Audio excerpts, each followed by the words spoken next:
ان کی بھوک مٹ جاتی تھی، ان کو کوئی پریشانی لاحق آتی تھی، حضور کی بارگاہ میں پہنچ جاتے تھے، حضور کے چند کلمات سماعت فرما لیتے تھے، ان کے قلوب کو تسکین ملتی تھی، ان کے دلوں میں ٹھنڈک ملتی تھی، کوئی بھی پریشانی آتی تھی حضور کی بارگاہ میں فوراً پہنچ جاتے تھے۔ مدینہ منورہ میں حضور مسجد نبی میں تشریف فرما ہے۔ ایک واقعہ اور سن لیجیے، حضور کی رحمت کا واقعہ سنیے۔ حضور رحمت للعالمین، حضور کی کیا اخلاق کیا ہونے تھے، حضور نے کیا اخلاق ہم کو بتائے ہیں، اور ہم کس طرح اپنے اخلاق کا مظاہرہ کرتے ہیں، لوگوں سے بد کلامی کرتے ہیں، اس طرح بات کرتے ہیں کہ لوگ ہم سے بدزن ہو جاتے ہیں، ذرا سی کچھ میم میں ہو جاتا ہے فوراً جھگڑنے کو کھڑے ہو جاتے ہیں۔ لیکن حضور نے کیا کیا، مسجد نبی ہے، مسجد نبی میں حضور تشریف فرما ہے، اسی مدینہ منورہ میں ایک خاتون ہے، ایک عورت ہے، اس کا 9-10 سال کا بچہ ہے، چھوٹا بچہ ہے۔ جب اس نے دیکھا کہ اس کی ماں کے اوپر غربت کی وجہ سے اتنی غربت تھی، اس کا باپ انتقال کر گیا تھا، غربت کی وجہ سے اس کے پاس کھانے کو 2 روٹی نہیں تھی، اس نے دیکھا کہ اس کی ماں کے سر میں جو چادر تھی، جو دوپٹہ تھا، وہ پھٹ چکا تھا، اتنا زیادہ پھٹ چکا تھا کہ اب وہ اوڑھنے کے لائق نہیں بچا تھا۔ جب بچے نے یہ دیکھا تو بچے کی غیرت جاگ اٹھی، جاگ اٹھنے کے بعد اس نے اپنی ماں سے عرض کی، اے ماں، اگر تو حکم دے، اگر تو اجازت دے تو میں اپنے چچا کے پاس جاؤں، اس سے چند پیسے لے کر آؤں، جس سے میں تیری ایک چادر لا سکوں، تاکہ تو اپنا سر ڈھک سکے۔ تو سر نہیں ڈھک پا رہی ہے، مجھے اچھا نہیں لگ رہا۔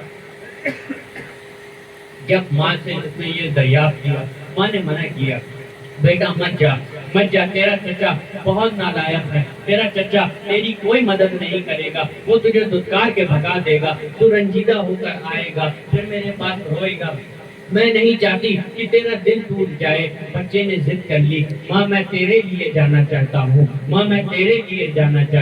سنو نوجوانوں، ایسے بھی بچے ہوا کرتے ہیں جو اپنی ماں کے لیے تڑپتے ہیں، اپنی ماں کی محبت کے لیے سب کچھ کرنے کو تیار ہوتے ہیں۔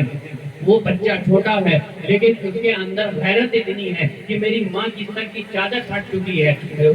ماں سے اجازت لے کر چچا کی بارگاہ میں پہنچا، چچا کے پاس پہنچا۔ چچا اس کا اتنا بدبخت آدمی تھا، جیسے ہی وہ بچہ پہنچا چچا سے عرض کیا، چچا میرے باپ انتقال کر گئے ہیں، میرے پاس کوئی ساز و سامان نہیں ہے، میرے پاس کوئی دولت نہیں ہے، میرے گھر میں چولہا نہیں جل رہا ہے، میرے گھر میں روٹیاں نہیں پک رہی ہیں، میرے ماں کی سر کی چادر جو تھی وہ بھی اس قدر پھٹ چکی ہے کہ اس کے پاس اوڑھنے کو کوئی دوسری چادر نہیں ہے، وہ سر نہیں ڈھانپ پا رہی۔ میں تجھ سے بس ایک ہی گزارش کرتا ہوں کہ میری ماں کے لیے ایک چادر عنایت کر دے، اگر تو ایک چادر دے دے گا تو اس سے میری ماں اپنا سر ڈھک لے گی، میرے لیے اتنا ہی کافی ہے۔ میں تجھ سے کوئی دولت نہیں مانگتی، میں تجھ سے کوئی کھانے کی چیز نہیں مانگتی، میں تجھ سے کوئی عیش و آرام کی چیز نہیں مانگ رہا، بس میری ماں کے لیے ایک چادر عنایت کر دے، ایک چادر دے دے۔ تو اس کا بدبخت چاچا نے اس کو دھتکار کے وہاں سے بھگا دیا۔ بھگانے کے بعد بچہ روتا ہوا چلا آ رہا تھا،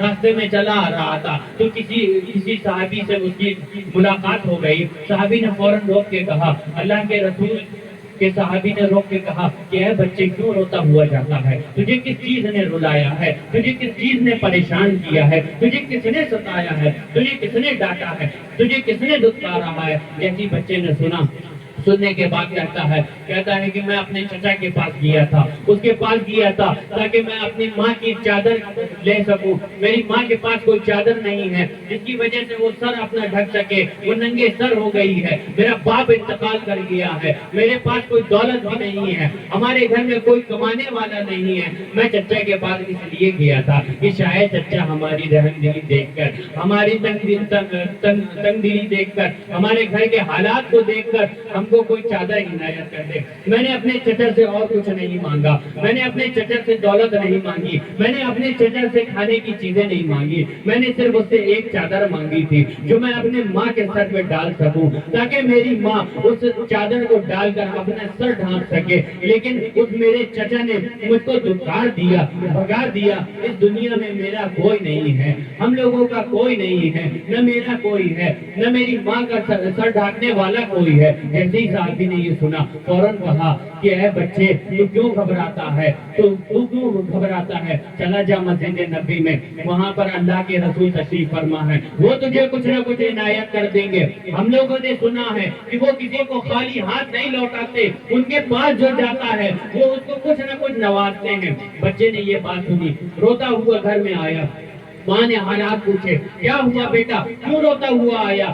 ماں کو اس نے پورے حالات بتائے، چچا نے اس طرح دھتکار کے بھگا دیا۔ ماں نے کہا بیٹا میں نے منع کیا تھا تجھ سے، تم مت جا، لیکن تم میری محبت میں چلا گیا۔ تو بچے نے فوراً کہا اے ماں، لیکن راستے میں جب میں واپس آ رہا تھا پورا ماجرا سنایا، مجھے راستے میں ایک شخص ملا، اس نے مجھے ایک آدمی کا پتہ بتایا ہے، وہ مسجد نبوی میں تشریف فرما رہتے ہیں، ان کے پاس چلا جا، ان سے کچھ نہ کچھ تجھے مل جائے گا۔ ماں نے جیسے ہی سنا، سننے کے بعد کہا بیٹا اس کے پاس مت جانا، میں نے سنا ہے جو اس کے پاس جاتا ہے وہ اپنا دین کھو بیٹھتا ہے، وہ اسی کا ہو جاتا ہے، وہ اسی کا کلمہ پڑھنے لگتا ہے، بیٹا اس کے پاس ہرگز نہ جانا، میں ایسے رہ لوں گی۔ لیکن بچہ تھا مچل گیا، ماں کی محبت غالب تھی اس کے اوپر۔ ماں میں تجھ سے وعدہ کرتا ہوں میں دین کھو کر نہیں آؤں گا، میں اپنے باپ دادا کے دین پر رہوں گا، اس کا دین اختیار نہیں کروں گا۔ ماں آپ اجازت دے دو، میں ایک مرتبہ اس کے پاس بھی جانا چاہتا ہوں، شاید اس کے پاس سے آپ کے لیے چادر مل جائے۔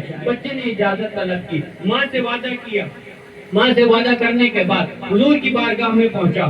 پہنچنے کے بعد جاتے ہی سب سے پہلے عرض کی، حضور کی بارگاہ میں عرض کی، سنیے میں آپ کے پاس آیا تو ہوں، لیکن یہ آپ پہلی بات یہ سن لیجئے، میں اپنی ماں سے وعدہ کر آیا ہوں، میں آپ کا دین اختیار نہیں کروں گا، میں آپ کی کوئی بات نہیں سنوں گا، آپ بس میری بات سن لیجئے گا، اگر آپ کو پسند آئے تو آپ مجھے کچھ عنایت کر دیے گا، لیکن ہرگز میں آپ کی بات نہیں سنوں گا، کیونکہ میں نے سنا ہے میری ماں کی زبان سے، میری ماں نے کہا ہے کوئی بھی آپ کے پاس آتا ہے اپنا دین کھو بیٹھتا ہے، اپنا دھرم کھو بیٹھتا ہے، آپ کا ہو جاتا ہے، آپ کے دین میں داخل ہو جاتا ہے، اپنے پرانے باپ داداؤں کے دین کو چھوڑ دیتا ہے۔ حضور نے جیسے ہی یہ سنا اس بچے کے کلمات، حضور مسکرائے، حضور نے کہا کہو کیا کہتے ہو؟ بچے نے پورا معاملہ عرض کیا کہ حضور میری ماں اکیلی ہے، نہ میرا باپ ہے، میں چچا کے پاس گیا تھا، میری ماں کے پاس سر ڈھکنے کے لیے چادر تک نہیں ہے، میں چچا کے پاس گیا تھا، چچا نے مجھ کو دھتکار کے بھگا دیا، حضور میں آیا اپنی ماں کے پاس روتا ہوا، میری ماں نے مجھ سے وعدہ لیا ہے کہ جا کے اس سے اگر چادر مانگ لے لیکن اپنا دین نہیں دینا۔ حضور نے فوراً اپنے کندھے مبارک سے اپنی چادر مبارک اتاری اور اس کو دے دی۔ دینے کے بعد بچہ حیرت میں آ گیا کہ انہوں نے تو میری بات ساری سن لی اور کچھ کہا بھی نہیں۔ ماں تو یہ کہہ رہی تھی کہ بیٹا اس کے پاس جاؤ گے تو اپنا دین کھو بیٹھو گے، اپنا دھرم کھو بیٹھو گے، اس نے تو کچھ بھی نہیں کہا۔ بچے نے فوراً چادر لی، لیتا ہوا دوڑتا ہوا بھاگتا ہوا مارے خوشی کے اپنی ماں کے پاس پہنچا، ماں کے قدموں میں ڈال دی چادر۔ ماں نے جیسے ہی چادر دیکھی پوچھنے لگی اے بیٹا یہ چادر تم کو کس نے دی ہے، یہ چادر تم کو کس نے دی ہے؟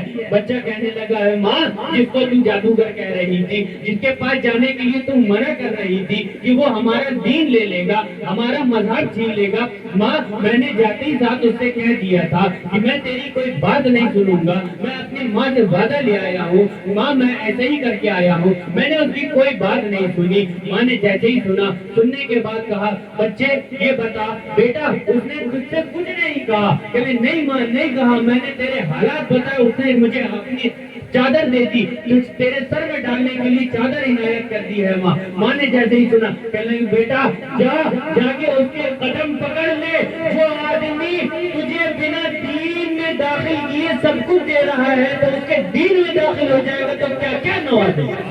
نعرے تکبیر، نعرے رسالت، مسلک اعلی حضرت علماء اہل سنت، نعرے تکبیر، نعرے رسالت۔ یہ انداز کریمانہ میرے کریم سے گر خطرہ کسی نے مانگا، دریا بہا دیے ہیں، دروے بہا دیے ہیں۔ وآخر دعوانا ان الحمدللہ رب العالمین۔ السلام علیکم ورحمۃ اللہ وبرکاتہ۔ کھڑے رہیں گے۔